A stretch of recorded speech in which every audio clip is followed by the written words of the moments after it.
जय श्री कृष्णा। इस घोर कलयुग में आज के 500 वर्ष पहले भगवान श्री कृष्ण की गोपी जिसका नाम है मीरा,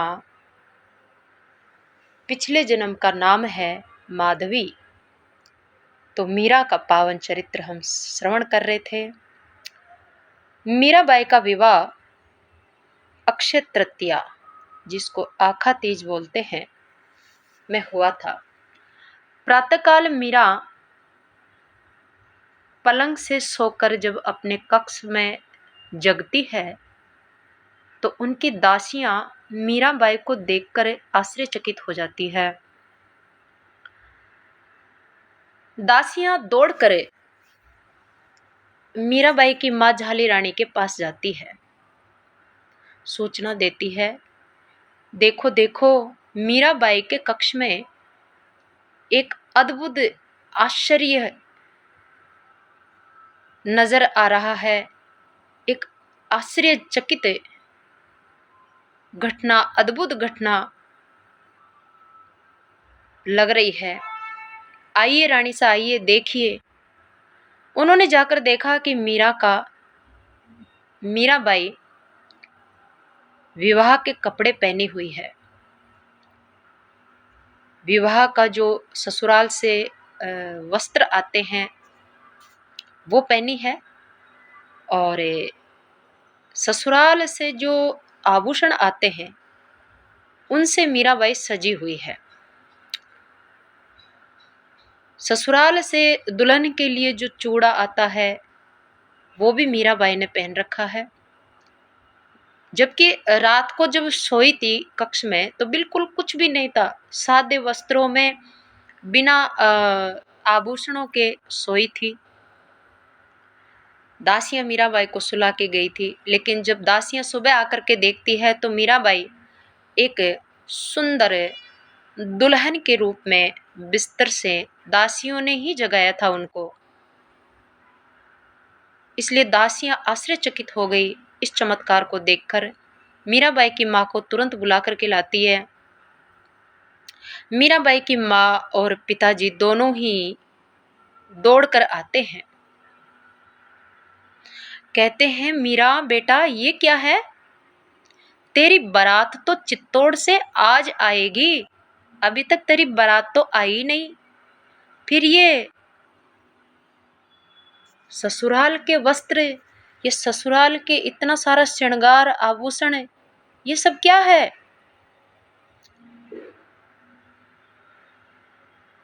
मीरा के पिताजी ने भी पूछा, माता ने भी पूछा।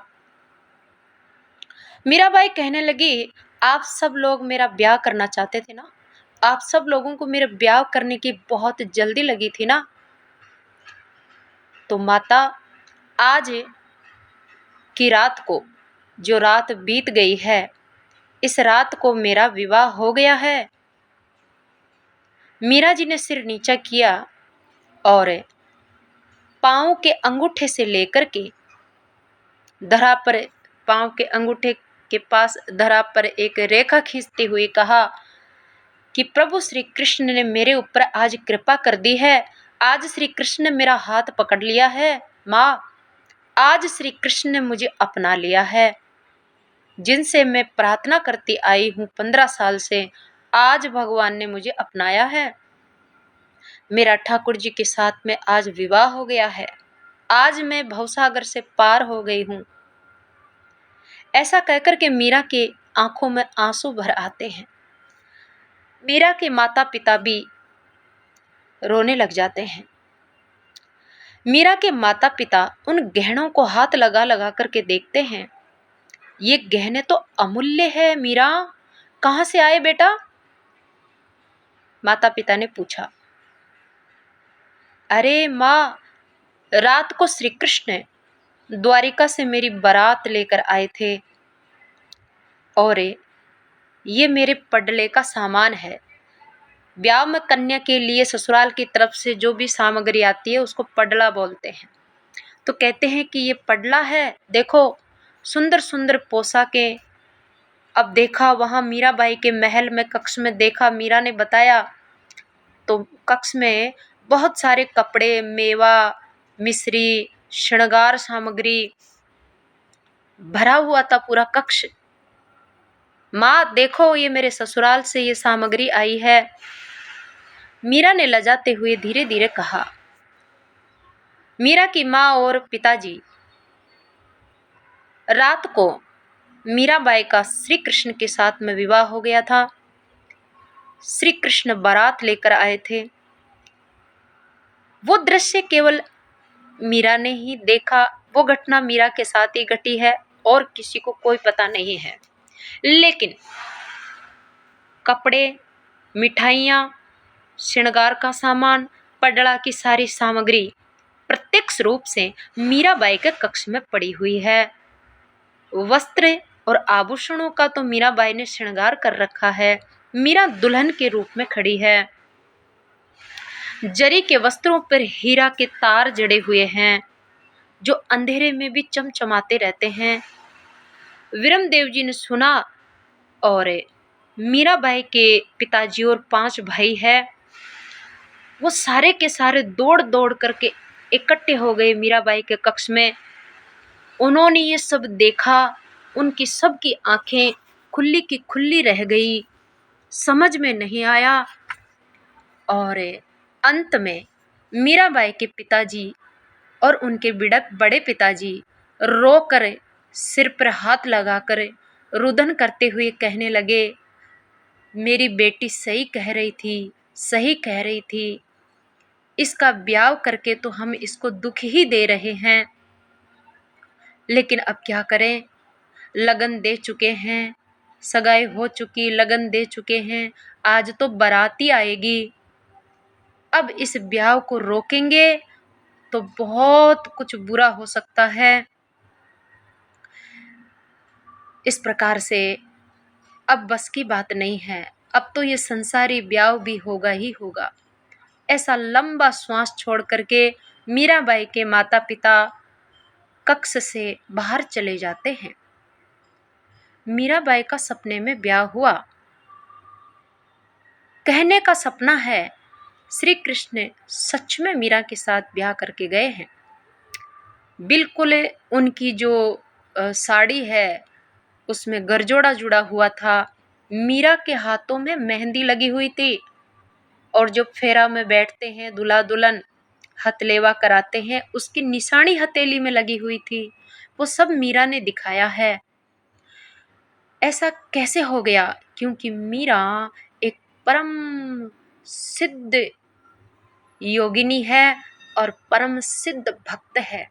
ऐसा चमत्कार योगियों के साथ हो जाना कोई बड़ी बात नहीं है। हमारे जैसे तुच्छ पापी साधारण लोगों को ये बात अद्भुत लगती है। मीरा के लिए ये बात बिल्कुल सामान्य है। मीराबाई दौड़ करके अपने ठाकुर जी के पास श्याम कुंज में जाकर के भगवान का लाड लडाने लगती है, सेवा करने लगती है। सखियां भी सब उनके साथ चली जाती हैं। अब मीराबाई अपनी माँ से कहती है, माँ मैं अपने को अच्छा लगने वाला काम कर रही हूँ। सबको एक एक जैसा काम ही थोड़ी अच्छा लगता है। सबका दिमाग अलग अलग होता है माँ। तो इसलिए मैं कान्हा की सेवा कर रही हूँ, मुझे इसी में अच्छा लगता है। आज ये जो पडड़ा देख करके, मेरी हथेली का ये चिन्ह देख करके भी माँ आपको विश्वास नहीं हो रहा है कि मेरा ब्याह गोपाल गिरधर के साथ हो गया है। माँ तुम समझती क्यों नहीं हो? अब संसारी लोग क्या समझे। इतना बड़ा चमत्कार देख करके भी आश्चर्यचकित तो हुए। तो माँ कह रही है, तो आज तो गोपाल जी की सेवा छोड़ दे। आज तो तेरी बारात आएगी ना, तू चल महल में। मीराबाई कहती है, माही माने सपना में परण्या गोपाल। माहिरी माने सपना में परण्या गोपाल। राती पीली चूनर ओढ़ी मेहंदी हाथ रसाल। माहिरे मोरी सपना में परण्या गोपाल। मीराबाई कह रही, माँ रात को कृष्ण भगवान दुल्हा के रूप में सजकर आए थे। मैंने राती पीली चूनर ओढ़ी, उनके साथ फेरों में बैठी, मेरे हाथों में मेहंदी लगी। ये तेरे सामने है। काई करा ओरे संगे भावरे, माने जग जंजाल। मीरा प्रभु गिरधर लाल सो, करे सगाई हाल। माँ मेरी सगाई मेरा ब्याह अभी अभी आज ही गिरधर के साथ हुआ है। अब तू कौन से ब्याह की बात कर रही है मुझे? जग जंजाल तो है बेटा। माँ कहती है बेटा, मीरा कह रही है माँ ये जग तो जंजाल है। माँ कहती है हाँ हाँ बेटा ये जग जंजाल तो है, पर तुझे मालूम है कि तेरी थोड़ी सी भी, अगर तू थोड़ा सा भी ब्याह के लिए मना कर देगी ना आज, तो आई हुई बारात क्या वापस जाएगी और बहुत बड़ा अनर्थ हो जाएगा बेटा। मीराबाई कहती है ठीक है, मैं आप लोगों को परेशानी में नहीं पड़ने दूंगी। माँ आप चिंता मत करिए, जो आप कहोगे वो मैं कर लूंगी। जब भी कोई नेग करना हो तो मुझे मंदिर से बुला लीजिएगा, और फालतू में मैं वहां महल में नहीं आऊंगी।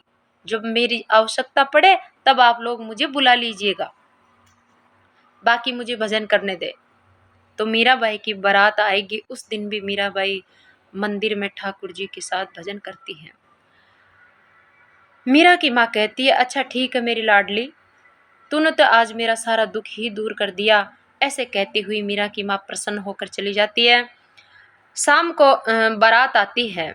गोधूली वेला में द्वार पर पूजन तोरण वंदन हुआ, और हिंदू असूर्य मेड़ता का देश जो है भोजराज हाथी पर विराजमान होकर के जो है मेवाड़ पधारे हैं। बड़ी धूमधाम से मीराबाई की बारात पहुंची है। चित्तौड़ से आई हुई सामग्री उनके दहेज में शुमार हो गई। भंवर के समय बाएं हाथ से गिरधर लाल को साथ में ले लिया। बारात आ जाती है, शाम को तोरण हो जाता है, और जब मीराबाई फेरों में बैठने के लिए गई भोजराज के साथ, तो मीराबाई जैसे ही फेरों में जाकर के भोजराज के बगल में जब बैठी, तो अपनी गोदी में अपने गिरधर भगवान को लेकर गई है। मीराबाई भोजराज और मीराबाई के बीच में एक आसन लगाकर उस आसन पर ठाकुर जी को बैठा देती है। मंडप में अपने और भोजराज के बीच में ठाकुर जी को विराजमान कर दिया। और जगह जब मीराबाई ने ठाकुर जी को विराजमान किया, मूर्ति थोड़ी बड़ी थी तो जगह थोड़ी कम पड़ी। भोजराज पहली तरफ खिसक जाते हैं थोड़ा, और स्त्रियां सब गीत गाने लगती है। धूमधाम से मीराबाई का ब्याह होने लगता है। भोजराज भी बड़े सूरवीर है, बलवान है, गुणवान है और सुंदर है। तो सभी सखियां प्रसन्न हो रही है, माताएं प्रसन्न हो रही है। चित्तौड़ से भी बहुत सारी दास दासियां आई है। वह भी दौड़ दौड़ करके सब सेवा कर रही हैं और वर और वधू का गुणों का बखान कर रही है। इस प्रकार से श्री मीराबाई का ब्याह होता है। और भी बहुत कुछ ब्याह में जो होते हैं वो सभी बातें होती है। उसके बाद मीराबाई के माता पिता बहुत सारा वस्त्र आभूषण, अन्न धन, दास दासियां, हाथी घोड़ा आदि दे करके मीराबाई को विदा करते हैं। मीराबाई चित्तौड़ पहुंचती है और वहां अपनी मीराबाई के साथ उनकी जो दासियां थी वो सब की सब दासियां उनके साथ ही चित्तौड़ पहुंच जाती है। वहां पहुंच कर के भी जाते जाते मीराबाई जब ससुराल गई है तो अपनी गोदी में गिरधर लाल को बिल्कुल कंटिन्यू गोद में साथ लेके रखा है। और मीराबाई चित्तौड़ के जिस कक्ष में मीराबाई का जो निवास था उसमें सबसे पहले श्री मीरा जी ने गिरधर भगवान को ही अपने कक्ष में पधराया है, वहीं पर ठाकुर जी का आसन लगाया। रोज जैसे उनकी सेवा करती थी वैसे की वैसे ही चित्तौड़ में भी श्री मीरा जी ठाकुर जी की सेवा करने लगी है। समय समय पर सासू ननद जितनी भी जो बड़ी बूढ़ी है उन सबका भी आदर सम्मान करती है, उनके सबकी चरणों की वंदना करती है मीराबाई। मीराबाई अपने कक्ष में ठाकुर जी को रिझाने के लिए सुंदर सुंदर राग में कीर्तन करती है, भजन गाती है और पैरों में घुंघरू बांध करके सखियों के साथ मीराबाई की जो दासियां उनके पीहर से जो बचपन की दासियां हैं वो सखियों के जैसी है, वो सारी की सारी भगत है। मीराबाई की भक्ति में वो बहुत ही सहयोग करती है। तो मीराबाई कीर्तन करती है तो दासियां भी उनके साथ सहयोग करती है। मीरा का मधुर राग में कीर्तन सुन करके और उनके पैरों की नुपुर की झनकार सुन के चित्तौड़ की जो सासुएं, देवरानी जिठानियां, ननद वो सब मीरा को देखने के लिए एकत्रित हो जाती है और मीरा को मेड़तनी कह करके पुकारते हैं। मेड़तनी जी के नाचने गाने की चर्चा चित्तौड़ के सारे महल में पहुंचने लगती है। मीराबाई की सासू ननद कहती है यूं तो हमारी बीननी को नाचने गाने को कहे तो मना कर देती है, क्योंकि संसार का कोई कार्यक्रम होता है, ब्याह शादी या और संसार का जो काम होता है, उत्सव होता है, तो सासू ननद उस काम में मीरा को नाचने के लिए कहते तो मीरा मना कर देती है। लेकिन ये ऐसे महल में इस पीतल की मूर्ति के सामने रात दिन पैरों में घुंघरू बांध करके नाचती रहती है, ऐसी बातें कर रही है सास और ननद। मीराबाई की छोटी सासू थी, उसका नाम था हाडी रानी, दूसरा नाम उनका कर्मावती भी था।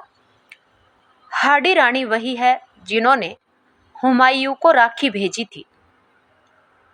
हाडी रानी अपने पति को बुलाती है, राणा सांगा को बुलाती है और उससे कहती है कि देखो हम बहुत सौभाग्यशाली है, ऐसी बहू हमको मिली है।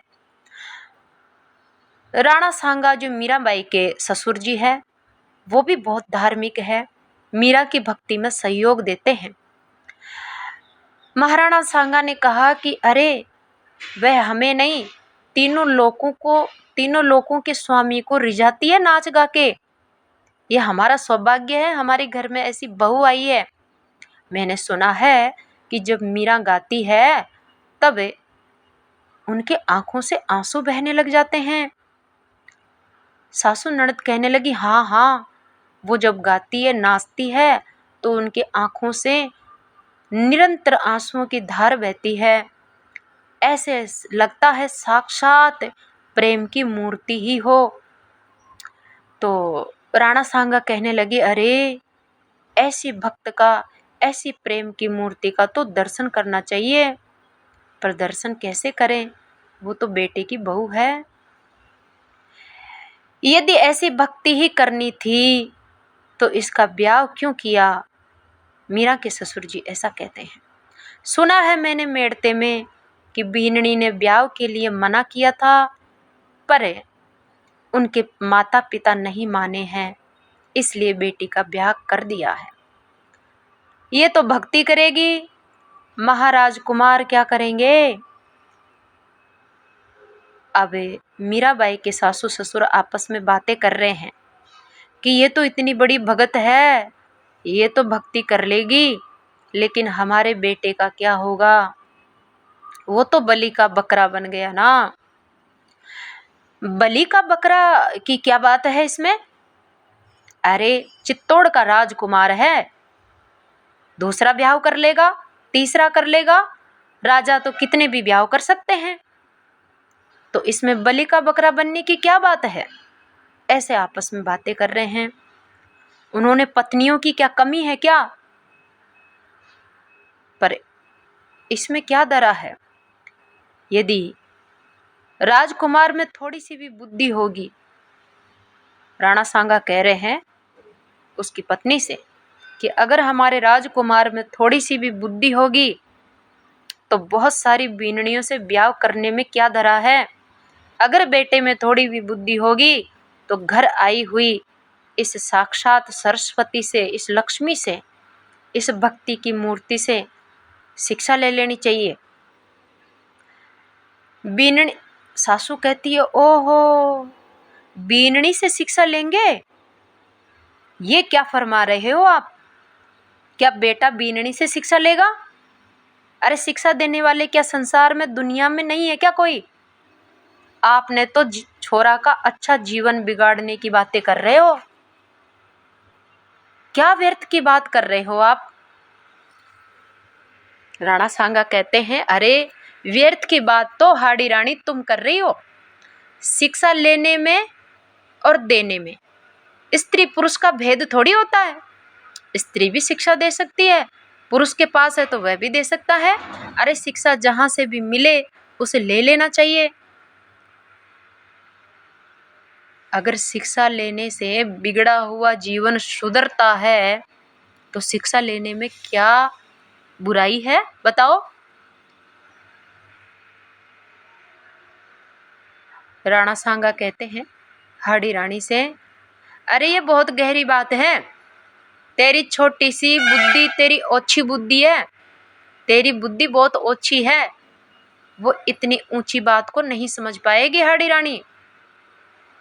अतः ज्ञात है कि उसकी इच्छा में दखल न दिया जाए। अच्छा हुआ हुक्म।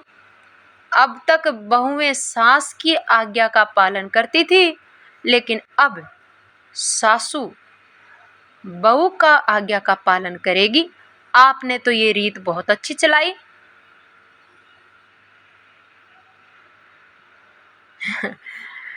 मीराबाई के ससुर जी सासू से कहते हैं, चल चुप रह, तुम्हारे जैसे बुद्धिहीनों को अच्छी अच्छी बातें, ऊंची ऊंची बातें भी, शिक्षा की बातें भी उल्टी ही सुनाई पड़ती है।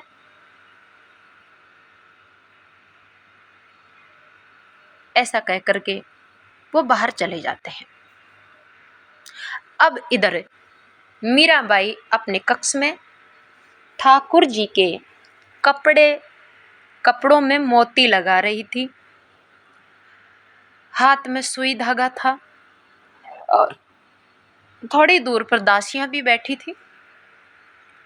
अचानक मीराबाई के कक्ष में भोजराज पधारते हैं। भोजराज मीराबाई से थोड़ी दूर पर एक गद्दी लगी हुई थी, उस गद्दी पर बैठ जाते हैं और मीराबाई से कहते हैं, मैंने सुना है कि आपने योग की शिक्षा ली है। ज्ञान और भक्ति दोनों ही आपके लिए सहज है। यदि थोड़ी सी शिक्षा इस सेवक को, इस दास को भी मिल जाए तो इसका जीवन सफल हो जाएगा। भोजराज ने मीरा से ऐसे कहा। थोड़ी सी दूर पर एक दूसरी गद्दी पर, छोटी गद्दी पर मीराबाई बैठी थी और पास में ही गिरधर गोपाल बैठे थे। भोजराज की बात सुनकर के मीराबाई मुस्कुरा देती है और भोजराज की तरफ देखकर कहती है, क्या आपने क्या कहा कि इस सेवक को, इस दास को शिक्षा मिल जाएगी तो जीवन सफल हो जाएगा? अरे आप चाकर थोड़ी है, चाकर तो मैं हूं आपकी, चाकर मैं हूं। प्रभु ने मेरे ऊपर कृपा की है जो आपके जैसा सखा मिला है। अगर आपकी जगह कोई दूसरा मिल जाता तो अब तक मेरी राख हो जाती। ये शरीर जलकर नष्ट हो जाता, ये जिंदा नहीं रहता। आपके जैसे पवित्र आत्मा मुझे मिले हैं, इसीलिए आज मैं आपके सामने बैठी हूं। तो इसलिए चाहकर तो मैं हूं।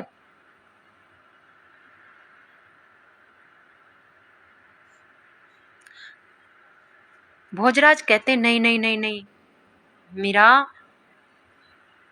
ये भोजराज चाकर है, ये नौकर है आपका और आपके गिरधर का, दोनों का। भोजराज मीराबाई से पूछते हैं, अच्छा बताओ, भक्ति और योग में दोनों में श्रेष्ठ कौन है? विशेषकर योग किसे कहते हैं? और योग कैसे किया जाता है? और योग के लाभ क्या है? भक्ति और ज्ञान की भांति ही योग भी अत्यंत आध्यात्म का एक स्वतंत्र मार्ग है, मीराबाई उत्तर देती है। साथ ही इनका सहायक भी है। योग भक्ति और ज्ञान दोनों की सहायता करता है। योग पहले शरीर को साधता है, शरीर के माध्यम से ही थकाकर मन को भी साध लेता है। योग आसन से शरीर को स्वस्थ रखने का प्रयत्न होता है। प्राणायाम से मन शुद्ध होता है। फिर ध्यान, धारणा, ध्यान और फिर समाधि। कुंडलिनी शक्ति जागृत होने पर उसका उत्थान का प्रयत्न होता है। कुंडलिनी शक्ति जागकर योग के द्वारा ब्रह्मरंध्र तक पहुंच जाती है। जब किसी साधक की, किसी योगी की कुंडलिनी शक्ति जागकर ब्रह्मरंध्र में पहुंच जाती है, तब उसको परमानंद की प्राप्ति हो जाती है। इस कुंडलिनी के विषय में भी सुना है मैंने। उसका उत्थान और परमानंद की प्राप्ति का अनुभव क्या आपको हुआ है? भोजराज पूछ रहे मीराबाई से, क्या आपकी कुंडलिनी जागृत हो गई? क्या आपको परमानंद की प्राप्ति हो गई? मीराबाई कहती है, मेरी कुंडलिनी भ्रकुटी के मध्य तक पहुंच गई है, आज्ञा चक्र तक पहुंच गई है। और ऐसा कहकर मीरा हंस पड़ी।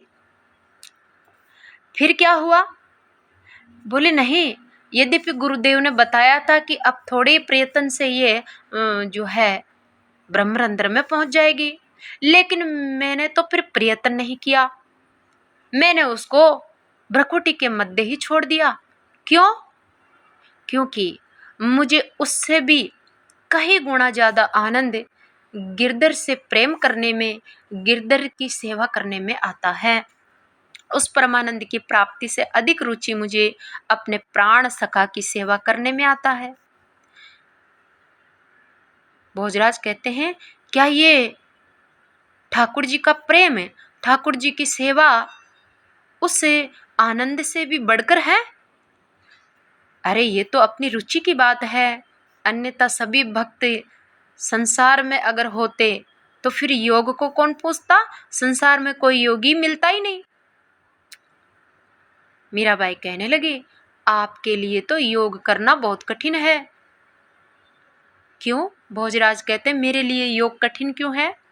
क्योंकि आपको तो पूरा का पूरा समय संसार में देना पड़ता है ना।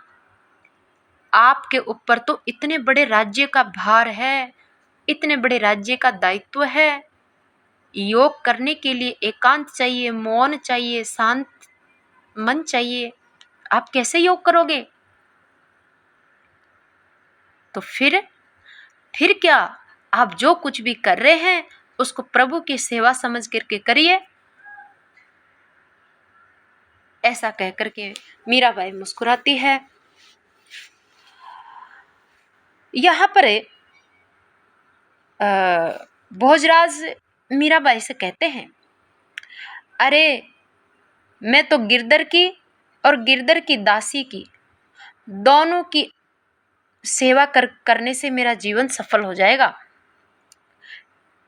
मीराबाई, मैंने श्याम कुंज में आपको वचन दिया था, मैं उस वचन को निभाऊंगा। क्योंकि श्याम कुंज में शादी होने से पहले भोजराज ने वचन दिया था। मीराबाई ब्याह करना नहीं चाहती थी, उसने कहा, मैंने गिरधर को अपना पति माना है, तो भोजराज ने वचन दिया था कि मैं आपका पति बन के नहीं रहूंगा, खाली दुनिया के दिखावे में ही पति बन के रहूंगा। मैं आपकी सेवा करूंगा, आपकी और आपके भगवान की।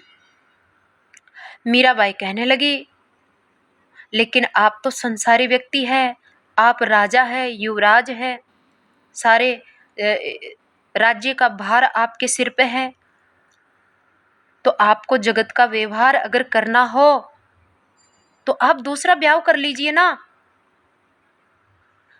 भोजराज कहने लगे, मीराबाई कहने लगी, अरे आप युवराज है ना, होने वाले राजा है चित्तौड़ के, तो आपका वंश भी तो चलना चाहिए फिर। तो आपका जगत का व्यवहार करने के लिए और वंश चलाने के लिए आप दूसरा ब्याह कर लीजिए। मैं इस बात से प्रसन्न हूं, आप ब्याह कर लीजिए दूसरा। भोजराज कहने लगे, आपकी बात तो सही है, लेकिन सभी लोग एक जैसा काम नहीं कर सकते। क्यों नहीं कर सकते? आप राजा हो, राजा कितने भी ब्याह कर सकते हैं। युवराज कहने लगे, अरे ब्याह तो दूसरा तब होगा ना जब इच्छा शक्ति होगी। मीराबाई कहने लगे, क्यों इच्छा शक्ति क्यों नहीं है? क्या आपको अपना वंश नहीं चलाना? तो भोजराज कहने लगे, अरे मीरा जी, मेरी इच्छा शक्ति का त्याग मैंने उसी दिन श्याम कुंज में कर दिया था।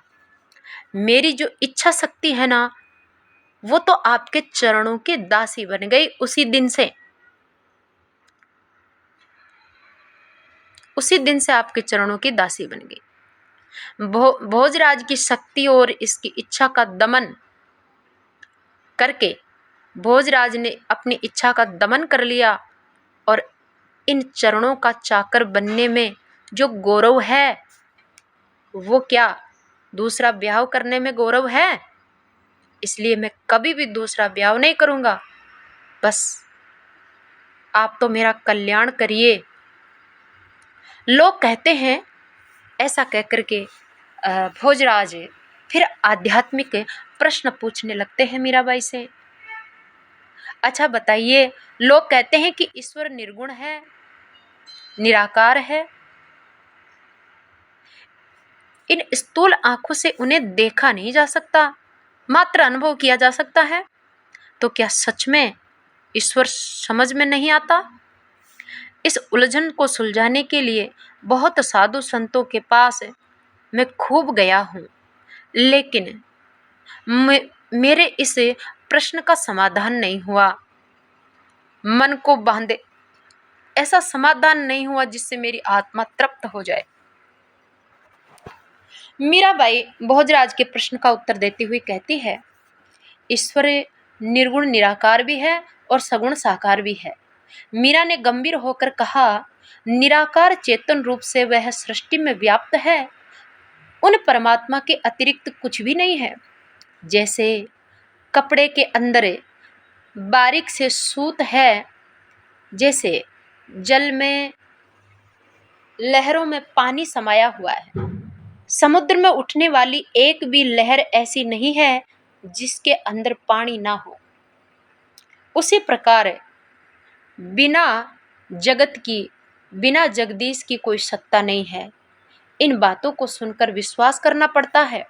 बिना श्रद्धा और विश्वास के कुछ भी हाथ नहीं लगता है, क्योंकि कार्य अपने कारण को नहीं जान सकता। बेटा कैसे जान सकता है कि उसका पिता कौन है? पुत्र को तो पुत्र को जब अपनी माँ बताती है कि बेटा ये तेरा बाप है, तो बेटा को अपने बाप पर विश्वास ही करना पड़ता है ना। अपने माँ के वचनों पर विश्वास करके ही तो अपने बाप को बाप मानता है। इसी प्रकार से ईश्वर पर विश्वास करके ईश्वर को मानना चाहिए। मीरा ने भोजराज की ओर तरफ देखा। बताइए। भोजराज कहते, हाँ हाँ समझ में आ रहा है, पर निर्गुण निराकार आकाश की भांति है, प्रकाश की भांति है। वह न प्रसन्न होता है न अप्रसन्न होता है, वह सदा एक जैसा रहता है। उससे जगत में प्रकाश है, चेतना है, उसे अनुभव किया जा सकता है परंतु देखा नहीं जा सकता। जैसे पवन को देख नहीं सकते हैं, पवन को अनुभव किया जाता है। वही ईश्वर सगुण साकार भी है। मीराबाई समझा रही है अपने पति को। ये प्रेम से वश में होते हैं, रुष्ट और तुष्ट भी होते हैं। सगुण साकार प्रभु देखते भी हैं, चलते भी हैं, खाते भी हैं, सोते भी हैं, भगत की पुकार भी सुनते हैं, सुख दुख में भगत का सहयोग भी देते हैं, अंतर की पुकार सुनता है और दर्शन भी देता है। मीरा को एकाएक मीराबाई सगुण साकार भगवान के बारे में जब अपने पति भोजराज को समझा रही थी, उसी समय मीराबाई को चित्त भगवान में डूब जाता है। उनका शरीर कंपन होने लगता है, कांपने लग जाता है, शरीर में रोमांच होने लगता है, रोंगटे खड़े हो जाते हैं, आंखों से आंसुओं की धार बहने लगती है। ये देख करके भोजराज आश्चर्यचकित हो जाते हैं। क्यों